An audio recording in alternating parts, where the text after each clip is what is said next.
Bilang paglilinaw, hindi po niya tinatalikuran ang obligasyong sagutin ang mga paratang sa kanya.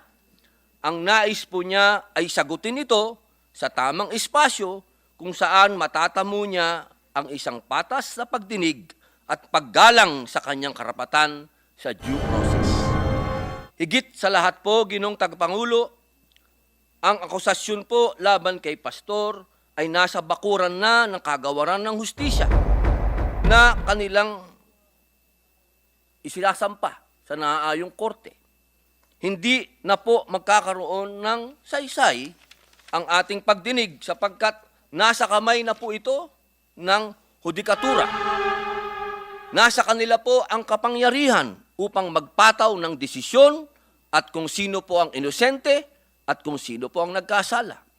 Hindi na rin po siguro kakailanganin pa na magkaroon ng hiwalay pang pag-uusisa ang dalawang sangay ng lehislatura sa mataas at malaking kapulungan na dagdag na isinasagawa ng ehekutibo sa pamamagitan ng kagawaran ng hustisya. Nais ko pong ihayag sa opisyal na record ang ating kahilingan. Ang mabigyan po ng konsiderasyon ang hiling ni Pastor laban sa contempt order ng Committee on Women, Children, Family Relations, and Gender Equality at mabigyan ng daan ang pagpapalabas po ng show cause order kay Pastor sa susunod na pagdinig. Mr. President, hindi ko po i-interpellate ang aking kasama dito sa Senado. Nais ko lamang po magbigay ng isang maikling manifestasyon kaugnay ng ibinanggit. At ang manifestasyon pong ito ay pagbanggit lamang uli sa ano ang status sa ngayon ng proseso ng pagdinig ng resolusyon sa ibinanggit na komite, ang Senate Committee on Women, Children, Family Relations, and Gender Equality. Ang status po doon ay 2 beses pong inimbita yung resource person. Inisyuhan din po ng sabpina ng Senado, pinirmahan ng Senate President. Kanila ring hindi pinaunlakan.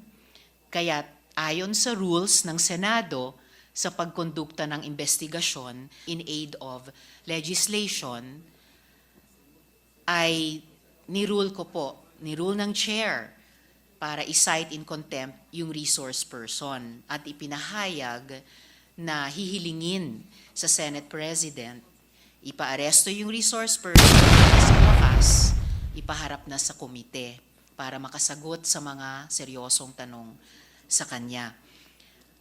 Ang kasama ko po sa komite ay nag-object at dahil doon, ayon din sa rules ng Senado, binigyang daan ng chair na magkaroon ng 7 araw upang makabuo ng majority ng mga miyembro ng komite para mag-object. At kaya gayon din, alinsunod sa mga rules natin sa Senado, binibigyan daan ng chair na makabuo ng majority.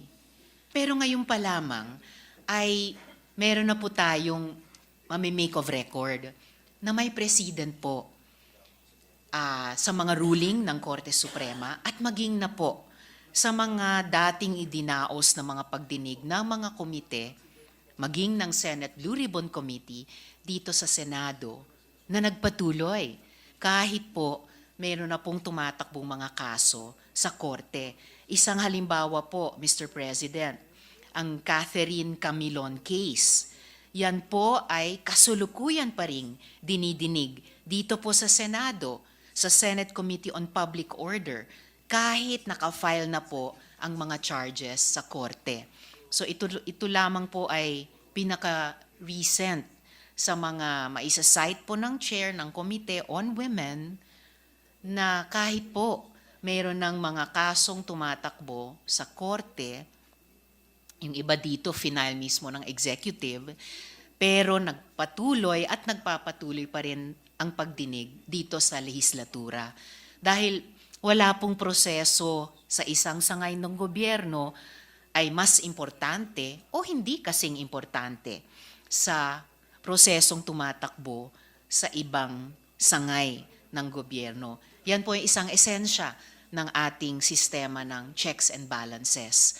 At sa sistemang iyon ng checks and balances, well within its rights at may rules na ating pong sinusunod, well within its rights ang Senado, ipagpatuloy ang kanyang mga proseso ayon sa kanyang mandato, ayon sa kanyang tungkulin, at ayon sa kanyang sariling rules. For the record, Mr. President. Salamat po, Mr. President.